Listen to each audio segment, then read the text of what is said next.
nuestras Biblias en la carta a los Efesios.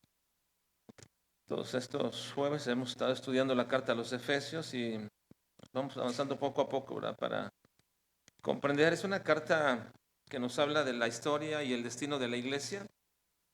No cualquier iglesia, la iglesia del Dios glorioso. De hecho, la palabra iglesia solamente se puede entender a la luz del cristianismo. No hay otra manera de entender la iglesia, pero por el uso a veces tan común que se le da a la palabra iglesia, tenemos que entender y decir que la iglesia es la iglesia del Dios glorioso.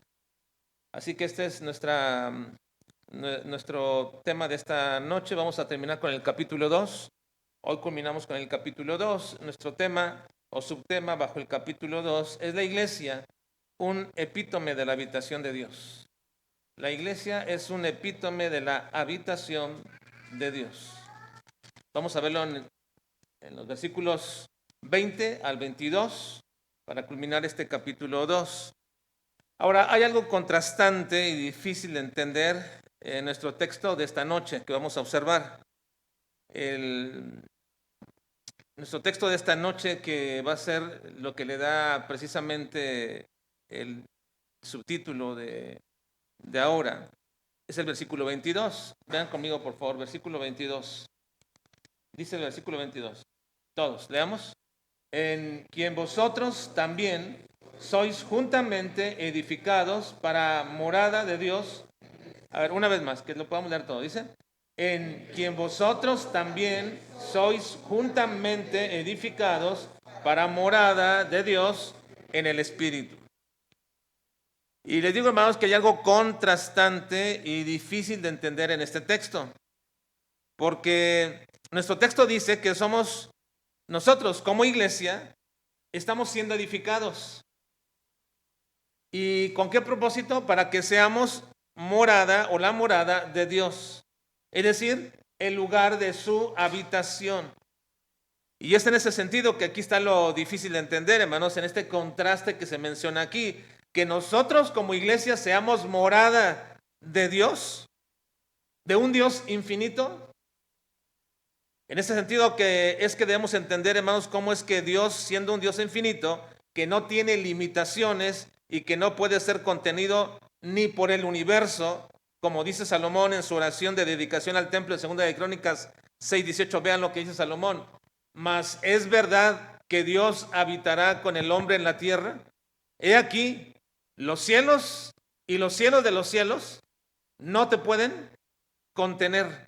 Es decir, no te pueden poner limitación, no te pueden poner alrededor de ti, tú no puedes estar dentro de ellos, no puedes ser contenido de Dios. Los cielos de los cielos no te pueden contener, cuanto menos esta casa que he edificado. A esta perfección, a esta capacidad o a esta descripción de la naturaleza de Dios se le llama la infinitud de Dios. Dios es infinito. Él no puede ser contenido por nada. El universo no es infinito. El único infinito es Dios. Si el universo fuera infinito, contendría a Dios. Y como Dios es Dios, no puede ser contenido. Así que si Dios fuera contenido, ya no sería Dios. Porque Dios es infinito. Hay tres características de la naturaleza de Dios que lo hacen ser Dios. Una de ellas es la infinitud. La otra es la simplicidad. Y la otra, la unicidad de Dios. Esas tres características hacen que Dios sea Dios. Su infinitud, su simplicidad y su unicidad. Ahora, Salomón reconoce que los cielos de los cielos no lo pueden contener. Él entiende esto, Dios es infinito. Esta perfección de la infinitud de Dios, de su naturaleza, nos indica que Dios no tiene ningún límite. Y esta perfección de su ser nos hace posible ver otras perfecciones, tales como la omnisciencia. Si Dios no tiene límites, entonces es omnisciente. No hay ningún límite para su conocimiento. Entonces es omnipotente. No hay ningún límite para su poder. También es omnipresente. No hay ningún límite para que Él pueda estar presente en alguna parte. Y es eterno. No tiene limitaciones del tiempo. Esta perfección de la infinitud de Dios nos permite ver su omnisciencia, su omnipotencia, su omnipresencia y su eternidad. Así que Dios no tiene límites en ningún aspecto. Dios no está limitado ni por su esencia misma, porque Él es un ser puro. Dios no está limitado ni siquiera por su naturaleza, porque Él es espíritu. Dios no está limitado por el espacio, porque Él es inmenso. Y Dios no está limitado por el tiempo, porque Él es eterno. Así que, entendiendo, hermanos, esto de que Dios es infinito, o la infinitud de Dios, ¿cómo es que pueda Dios tener un lugar de habitación? ¿Cómo puede Dios tener un lugar de habitación? Un lugar específico de reunión. ¿Cómo podría haber un lugar donde uno pueda ir y acercarse a Dios, puesto que Dios es infinito y puede estar en cualquier parte? ¿Dónde podría haber un lugar especial donde yo podía entrar y tener un tiempo de comunión con Dios tan cercano? ¿Cómo puede ser si Dios es infinito? Es difícil entender esto, hermanos, y no pretendo saberlo, ni tampoco explicarlo, porque de ninguna manera esto es inexplicable. Pero sí quiero explicarles lo que ya hemos visto en el inicio de nuestra carta a los Efesios desde hace varias semanas, meses, y es que la iglesia es un misterio. La iglesia es un misterio y que hoy podemos conocer ese misterio gracias a nuestra unión con Cristo. Y que esta revelación de la iglesia como el lugar de la habitación de Dios, que la iglesia es el lugar de la habitación de Dios, tiene esta idea o este concepto tiene un desarrollo histórico, es decir, dentro de la historia de la redención que nos cuenta la Biblia, Dios ha venido estableciendo un principio de su deseo de tener comunión con sus criaturas. Y muy brevemente examinaremos esta parte para que podamos entender un poquito por qué la iglesia es un epítome de la habitación de Dios. Se han de preguntar, bueno, ¿qué es un epítome? ¿A qué me refiero con eso? Bueno, primero entendamos que es un epítome. La palabra epítome, hermanos, significa un resumen perfecto. Es decir, es un resumen perfecto de algo o un ejemplo ideal, representativo de algo. Un resumen perfecto, un ejemplo ideal. Así entonces podemos decir que la iglesia es un epítome de la habitación de Dios, lo que significa que la iglesia refleja o representa perfectamente lo que va a ser o lo que es la morada de Dios entre los hombres. Pero una vez más, si yo digo en este momento que la iglesia es la morada de Dios entre los hombres, una vez más volvemos a mí, pero ¿cómo puede ser la iglesia un lugar de morada de Dios, de un Dios infinito? ¿Cómo puede Dios estar en un lugar, por decirlo así, confinado para que yo pueda tener reunión con Él? Bueno, también hay que entender entonces ahora qué es la habitación de Dios. ¿A qué nos referimos con la habitación de Dios? Si decimos que la iglesia es la habitación de Dios, entonces, ¿qué es la habitación de Dios? Bueno, en la Biblia la habitación o morada de Dios es el lugar donde Él se manifiesta en su presencia de manera especial. Simplemente eso significa la Biblia, la morada de Dios, donde Él se manifiesta de manera especial. No significa que ahí reside, no significa que ahí está, porque si allí estuviera, entonces está confinado a un lugar.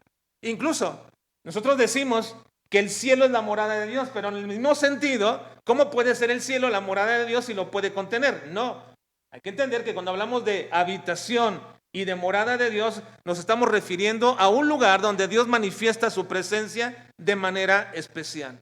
Y cuando uno usa esta palabra habitación o morada, no significa que Dios solamente está ahí. Recuerden, Él es omnipresente. Está en todas partes, al mismo tiempo, todo Él. Esta es una de las perfecciones que hemos visto nosotros en la omnipresencia de Dios. Dios está en todas partes, todo Él y al mismo tiempo. No es que Dios es un ser extenso, donde abarca todo y una parte de Dios está allá y otra parte de Dios está de este lado y otra parte de este, como Él es inmenso, algunos lo llaman así, en la inmensidad de Dios, entonces piensan que una parte del ser de Dios está hasta allá, una parte del infinito, otra parte del infinito está acá y que Dios todo lo cobija de esta manera. No, Dios está en todas partes, todo Él al mismo tiempo.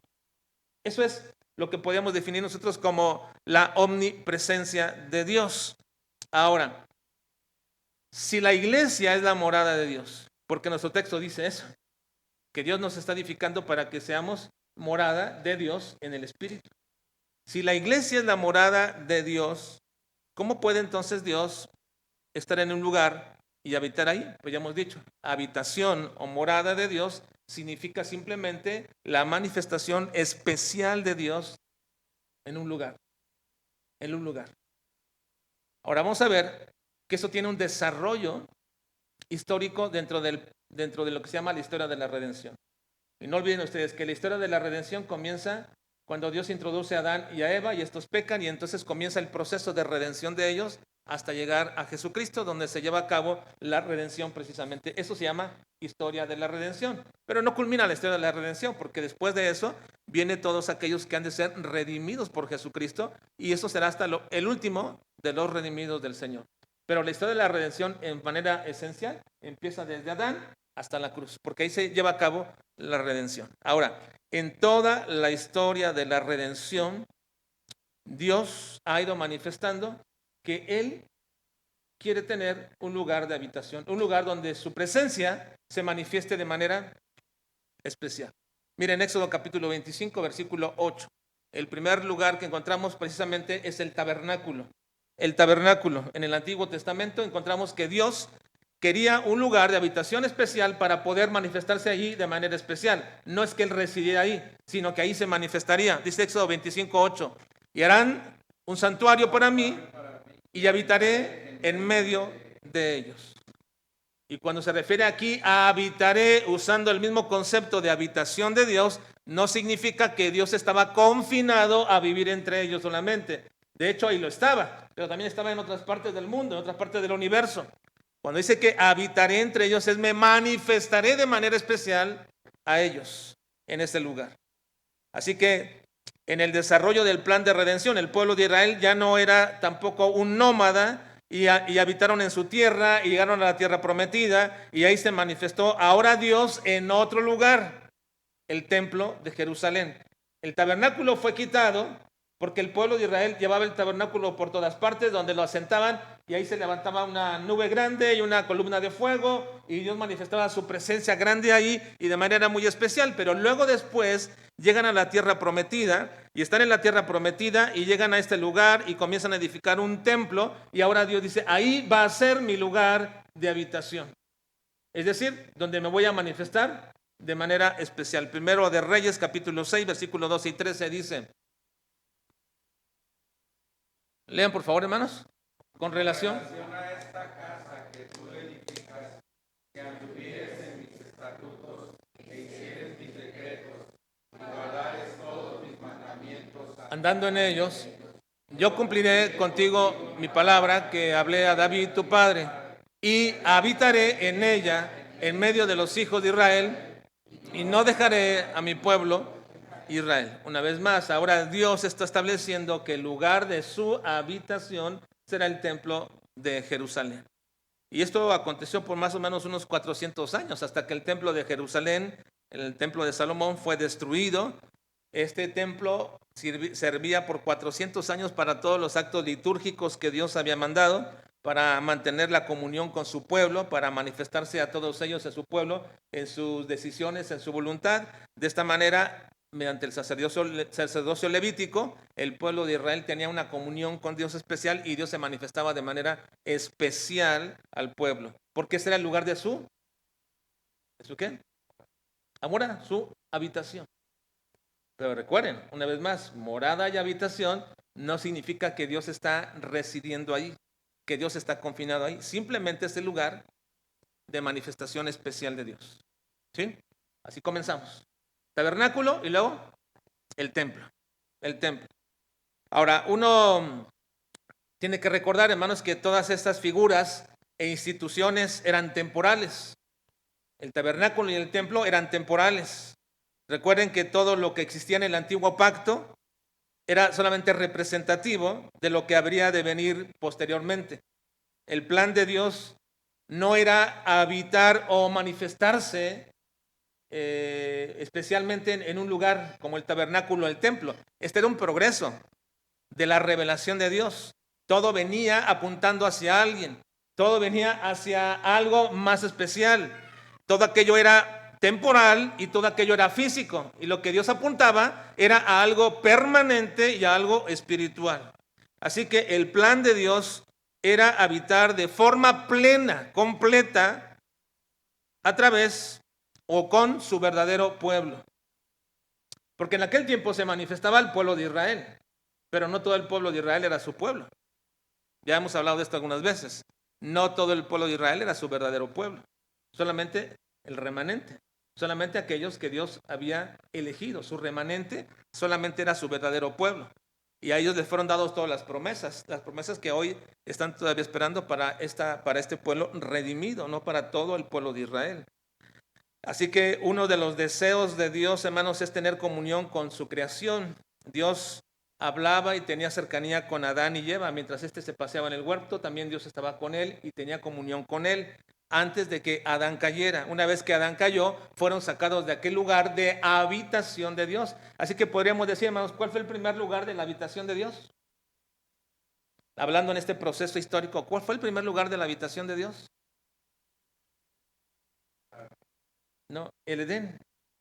El Edén era el lugar de habitación de Dios. Ahí hablaba Dios con Adán, ahí estaba con él y tenía comunión. Luego pasa este proceso y llega hasta la conformación del pueblo de Israel, y el segundo lugar de habitación de Dios es el tabernáculo. Y luego pasa este tiempo, llegan hasta su tierra prometida, y el tercer lugar de habitación de Dios es el templo. El templo. Ahora, en ese proceso, hermanos, es como Dios va revelando que todas aquellas cosas simplemente eran temporales y físicas. Porque en realidad lo que Dios estaba procurando era una realidad espiritual. Y para algunos parecerá esto medio chocante, decir una realidad espiritual. Sí, realmente, hermanos, la realidad espiritual es más real que la realidad física. Porque la realidad física proviene de la realidad espiritual. La realidad espiritual proviene, todo lo creado proviene de Dios espiritual, de Dios, del Espíritu de Dios, de lo que Él es.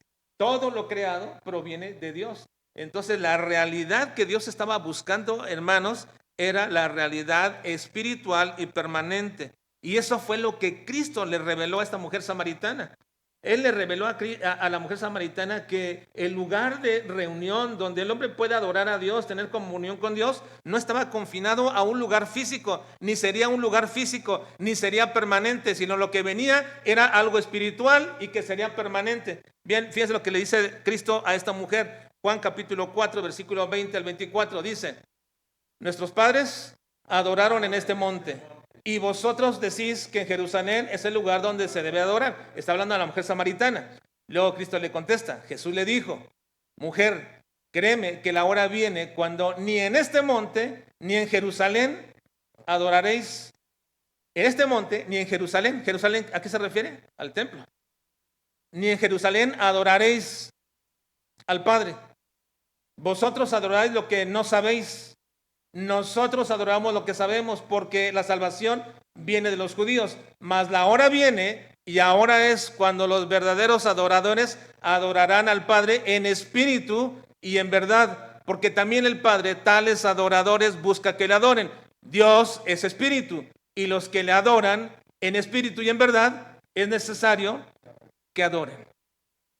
Así que finalmente Cristo llega al punto, en este proceso de revelación del lugar de la habitación de Dios, de la morada de Dios, desde el Edén al tabernáculo, al templo, para llegar ahora al Nuevo Testamento y declararle a una mujer y decirle la grande verdad. La adoración, la comunión, la cercanía, la manifestación de Dios para con su pueblo no está en un lugar físico, ni en un monte, ni en el templo de Jerusalén, sino que es en espíritu y en verdad. Y Dios está buscando a esos verdaderos adoradores. Ahora déjeme decirle lo siguiente: ¿cuál es ese lugar espiritual y permanente de la morada de Dios?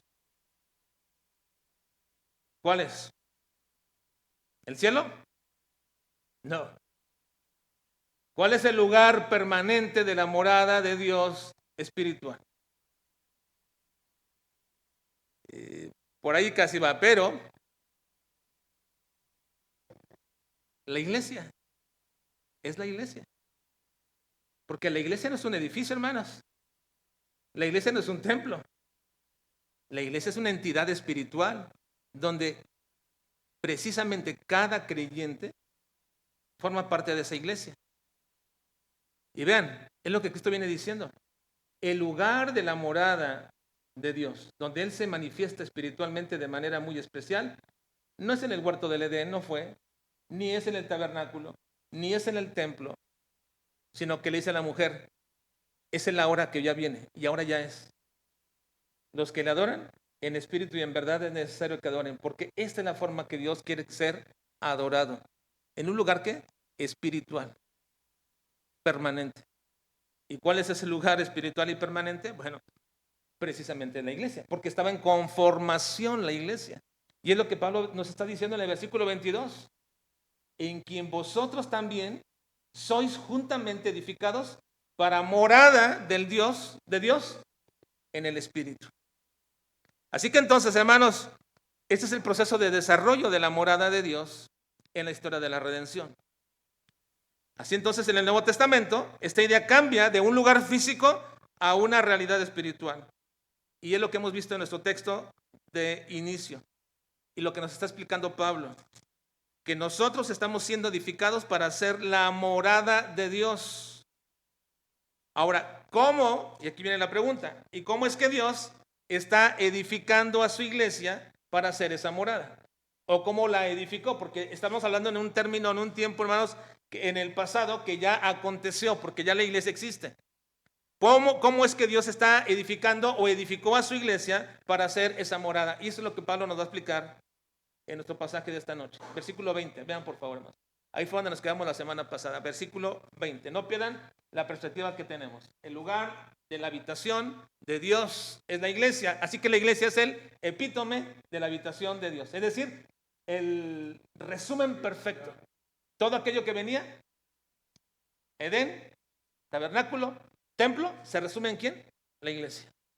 Todo aquello que estaba en idea o en un cuadro de simbolismo, Edén, tabernáculo, templo, ahora está en el perfecto cuadro de la realidad. ¿Cuál es? La iglesia. La iglesia. Vamos a ver cómo el Señor la está edificando o la edificó. Versículo 20. Primero, puso un fundamento indestructible para su edificación. Puso un fundamento indestructible. Leamos versículo 20. Dice: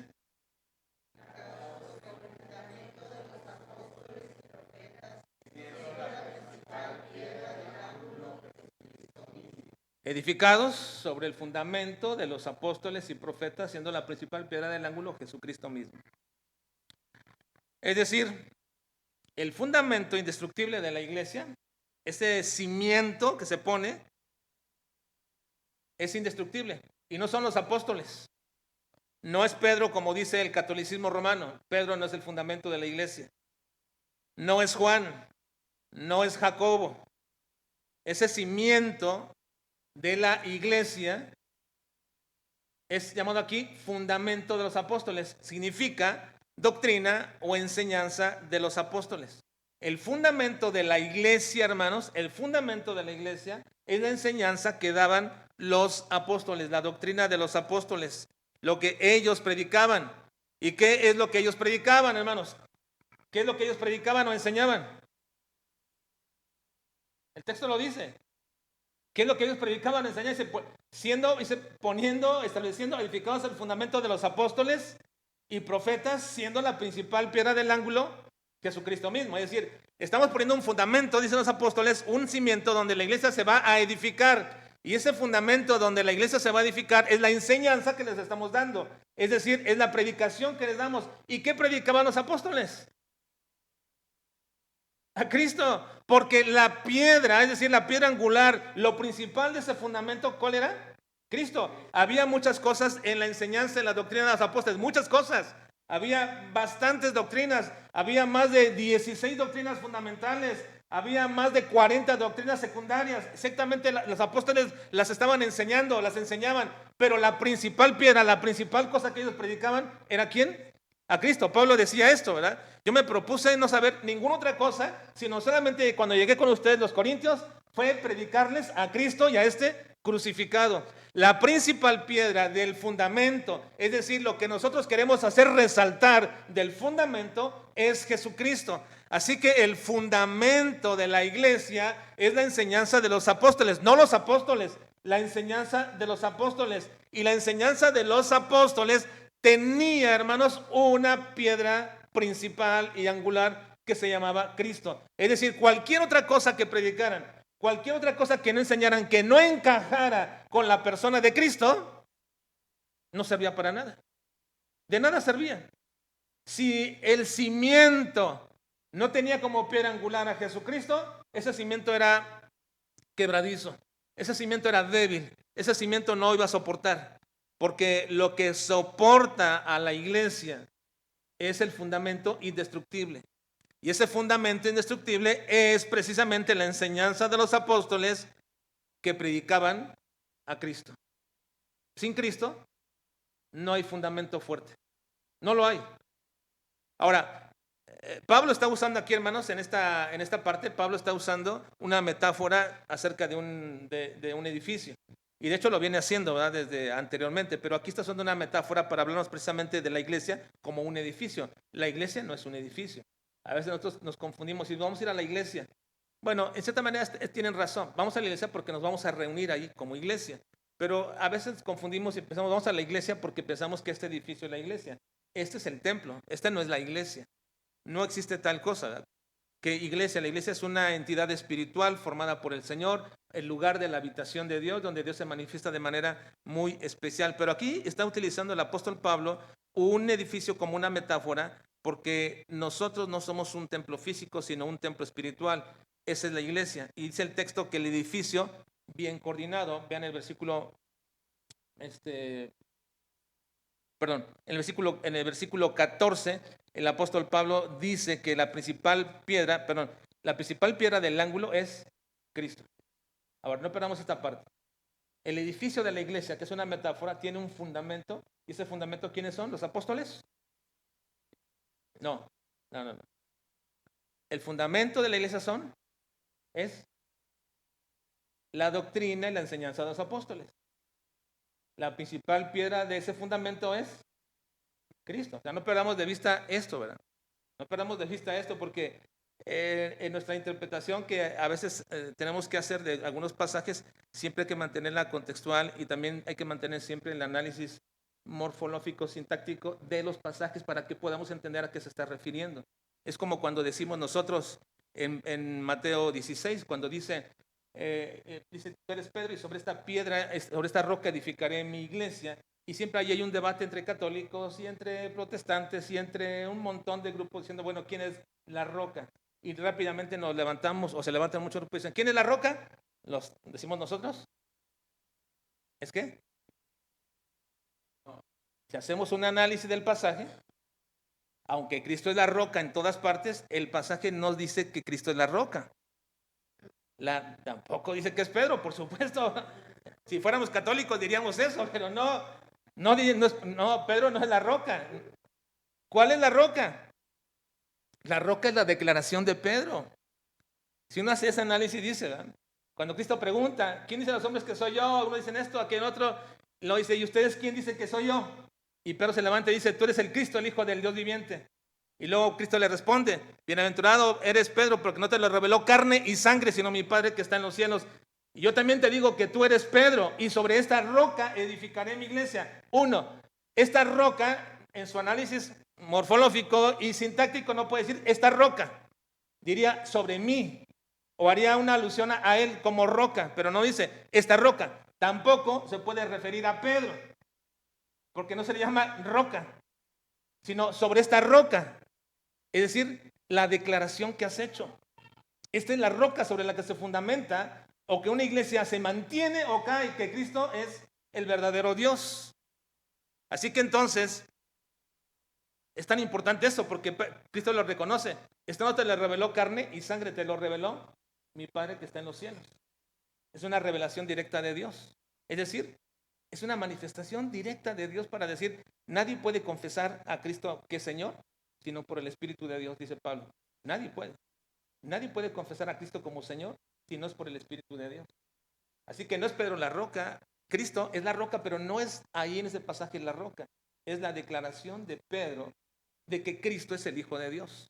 Ahora, En toda la Escritura se menciona a Cristo como la roca, sí, sí, y aquí está un pasaje. Él es la roca del ángulo. Vean cómo la menciona Pablo en el versículo 20. Edificados sobre el fundamento de los apóstoles y profetas, siendo la principal piedra del ángulo Jesucristo mismo. ¿Cuál es la piedra del ángulo? ¿A qué se refiere con la piedra del ángulo? Bueno, la piedra del ángulo, hermanos, en una edificación antigua es para comenzar, y también se hace todavía hoy, y quizá ya no sea muy usual esto, pero normalmente se trazan un vértice, hermanos, en algún lugar, se marca ahí un lugar donde va a comenzar la edificación, de donde se va a trazar, hermanos, tanto la cuadratura del edificio, se va a marcar también lo fuerte, lo importante de ese edificio desde un ángulo, un punto de referencia. Ahí se marca, aquí empieza y de aquí se desplanta uno hacia un lado, hacia otra parte, donde van a arrancar todos los cimientos. Ese ángulo antiguamente se usaba eso, se veía todo el terreno, decía, bueno, ¿dónde vamos a comenzar? El terreno va a tener tantas medidas, entonces comenzamos aquí, ponemos un punto de referencia, marcamos y hacemos un ángulo ahí, y ese ángulo que se hacía ahí era el soporte de todo el edificio, porque de ahí se desplantaban todos los cimientos y de ahí se hacía la cuadratura de ese edificio. Así que entonces se ponía en ese ángulo una piedra fuerte, de la cual se comenzaba el desplante de cimientos. Era la antigua edificación, se hacía eso, y se le llamaba piedra del ángulo, es decir, de donde empieza el edificio, donde se soporta todo a partir de ahí. Por eso Pablo se refiere aquí a Cristo como la principal piedra del ángulo. Ahora, todavía es más significativo, inclusive hasta puedo decir, hermanos, que es tan significativo esta parte de que Cristo sea la piedra del ángulo, porque en esa piedra donde se hace ese vértice del ángulo, donde se desplantan los cimientos para comenzar a levantar las paredes, se levantan dos paredes que Pablo viene diciendo en el párrafo anterior. Vean el versículo 14. Versículo 14 de ahí mismo del pasaje. ¿Cuáles son esas dos paredes que se vienen levantando desde que se viene hablando de esto? Versículo 14 dice, porque Él es nuestra paz, que de ambos pueblos hizo uno, derribando la pared intermedia de separación.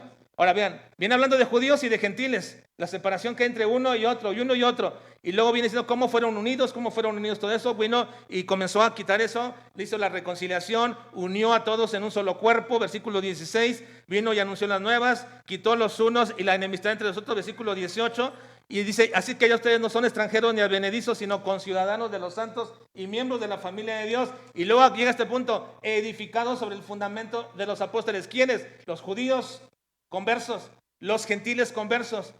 Va esta edificación ahí, siendo la principal piedra del ángulo Jesucristo mismo. Si Cristo es la piedra del ángulo, el inicio de ese cimiento, entonces se edifica por un lado la pared de los judíos y por otro lado la pared de los gentiles. Son dos paredes diferentes, son dos entidades diferentes, pero los dos pertenecen a un mismo edificio. Los dos pertenecen al mismo edificio. Por eso se derriba la separación, porque pertenecen al mismo edificio que es la iglesia. La iglesia. Así que, hermanos, ¿cómo edificó el Señor, hermanos, su iglesia, lugar de habitación? Bueno, poniendo un fundamento o un cimiento inquebrantable.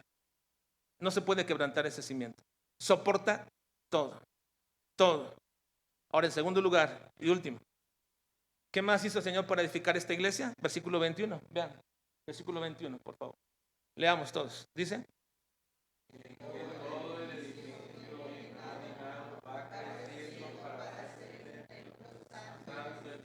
Y aquí se consolida la idea, en quien todo el edificio bien coordinado, gentiles y judíos, va creciendo para ser un templo santo en el Señor. Así que la segunda cosa que hace el Señor para que la iglesia sea el lugar de habitación de Dios es primero poner un cimiento inquebrantable y segundo, una unión inseparable. Antiguamente, hermanos, para construir, en la construcción, hay muchas formas de construir. En aquellos tiempos los judíos construían con piedras, o también aquellas culturas con piedras, y luego las unían con cierta pegamento, amalgama de cal o de barro en algunas ocasiones, la ponían y esto hacía que se fuera manteniendo aquellas piedras bien puestas. Pero sobre todo, lo importante que para estas piedras se mantuvieran unidas es que se labraban las piedras, de tal manera que cupiera una exactamente en la otra y tuvieran un agarre, una afianza por sí mismas las piedras. Se les ponía cierta amalgama, pero las piedras se ponían exactamente para que quedaran bien ensambladas, que no hubiera ningún movimiento. Bueno, aquí la palabra, hermanos, que se usa para que el edificio bien, ¿qué dice? Coordinado. Es una palabra griega que significa, más que coordinar, hermanos, significa bien trabado. Esa es una palabra exactamente, bien trabado, bien ajustado. Así es como lo traducen algunas Biblias, otras versiones, para que el edificio bien trabado, bien ajustado, pueda crecer como un templo santo. Así que resulta indivisible este edificio que es la iglesia porque está bien unido en Cristo. Además, sigue creciendo este edificio. Este edificio sigue creciendo porque todas las personas que van creyendo forman parte de este edificio. Dice 1 de Pedro 2:5. Y aquí es donde entramos a esa parte donde cada creyente puede ser también ese lugar de habitación de Dios, como decía nuestra hermana, ¿verdad? El corazón de cada creyente, sí, porque en un sentido somos morada del Espíritu Santo, pero en unión somos como iglesia el lugar de la habitación de Dios. Dice 1 de Pedro 2:5, vosotros también, ¿como qué? Piedras vivas, sed edificados como casa espiritual y sacerdocio santo para ofrecer sacrificios espirituales aceptables a Dios por medio de Jesucristo. Así que entonces, este edificio tiene un cimiento inquebrantable y tiene una unión inseparable. No hay nada que lo pueda mover. Aparte de todo, eso también dice que es para ser santo en el Señor. Así que eso significa, hermanos, que los propósitos de Dios para ese edificio, que es la iglesia, se cumplen y por lo tanto, si Dios ha separado a su iglesia, santificado a su iglesia, separado a su iglesia para hacer su habitación, es imposible que este edificio espiritual sea derribado. No puede ser derribado este edificio espiritual. Así que entonces, hermanos, la iglesia es el edificio, el templo del lugar de la habitación de Dios. Pero no es este templo, hermanos. Es la iglesia. La iglesia es una entidad espiritual. Y es imposible que este edificio de la iglesia sea derribado. Por eso Cristo dijo, las puertas del Hades no van a prevalecer contra ella. No pueden. No pueden. La iglesia no puede sucumbir ante el diablo. La iglesia no puede perderse. La iglesia no puede dejar de existir. La iglesia no puede más que cumplir los propósitos de Dios.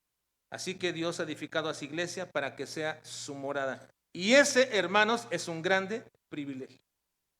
La semana pasada veíamos que la iglesia, ser parte nosotros de la iglesia era un privilegio.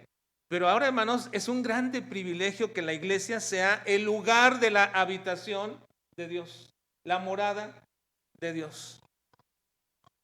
Y esa grande bendición, entonces implica que si somos la iglesia, la habitación de Dios, la iglesia debe ser santa, debe ser pura y debe mantener su unidad. No puede haber divisiones, impurezas o indiferencia dentro de la iglesia. Que si somos la iglesia de Dios, Dios entonces se manifiesta en esta iglesia en la cual Él actúa y transforma. Y es allí donde su presencia es reconocida a través de la palabra y también la comunión de los santos. Hermanos, hay dos elementos donde la presencia de Dios es manifestado dentro de la iglesia. Uno, la palabra. Dos, la comunión entre los santos. Ahí se debe manifestar la presencia de Dios. Por eso Pablo decía, ya es de por sí tan malo que se peleen entre ustedes, le decía a los corintios. Pero si lo van a hacer, dice Pablo, mirad que no se consuman. Miren que no sea así. Porque la iglesia es el lugar donde Dios actúa y transforma y mediante su palabra Él es reconocido y la comunión también de los santos. Y por último, hermanos, Si la iglesia es el lugar y la habitación de Dios, entonces la iglesia es un testimonio, debe ser un testimonio visible. Un testimonio visible. Así es entonces que la iglesia se convierte en el epítome de la habitación de Dios. En el mejor cuadro, en el mejor resumen, en la mejor evidencia, en la mejor clarificación de lo que es la habitación de Dios ante el mundo. De cómo es que Dios quiere habitar entre nosotros. Esto, hermanos, es una anticipación de un estado eterno donde Dios morará entre nosotros y nosotros con Él como su pueblo. Y terminamos leyendo esto. Apocalipsis 21:3 dice, y oí una gran voz, lean conmigo para terminar todos. Y oí una gran voz del cielo que decía, he aquí el tabernáculo de Dios con los hombres, y Él morará con ellos, y ellos serán su pueblo, y Dios mismo estará con ellos como su Dios. Así que, hermanos, somos esa antesala, la iglesia aquí en la tierra, un lugar de la habitación de Dios, el epítome de la habitación de Dios. Vamos a orar, por favor. Te agradecemos, Señor, el grande privilegio que nos das de poder ser esa habitación tuya, Padre, y tenemos que reconocer que muchas veces, Padre, nuestra comunión, nuestra cercanía, que muchas veces, Señor, nosotros no estamos siendo un ejemplo correcto, adecuado al mundo, Señor, de lo que es ser tu habitación, tu morada. Ayúdanos, Padre, para que la gente pueda ver entre nosotros, Señor, entre la comunión entre los creyentes, entre el desarrollo de los cultos, entre el tiempo de adoración, de alabanza, en el tiempo en que nos congregamos como iglesia, Señor. Ayúdanos a manifestar que tú estás entre nosotros, que tú eres y te complaces y te manifiestas, Señor, de manera especial, porque esta iglesia es tu morada, tu habitación, Señor. Ayúdanos. Ayúdanos para conformarnos de esta manera. Guarda nuestras vidas, nuestros corazones, guarda nuestra mente, guarda nuestro ser, Señor. Guárdanos como piedras vivas que desean ser ensambladas perfectamente dentro del edificio que es la iglesia. Te lo pedimos, Señor, y te lo suplicamos en Cristo Jesús. Amén.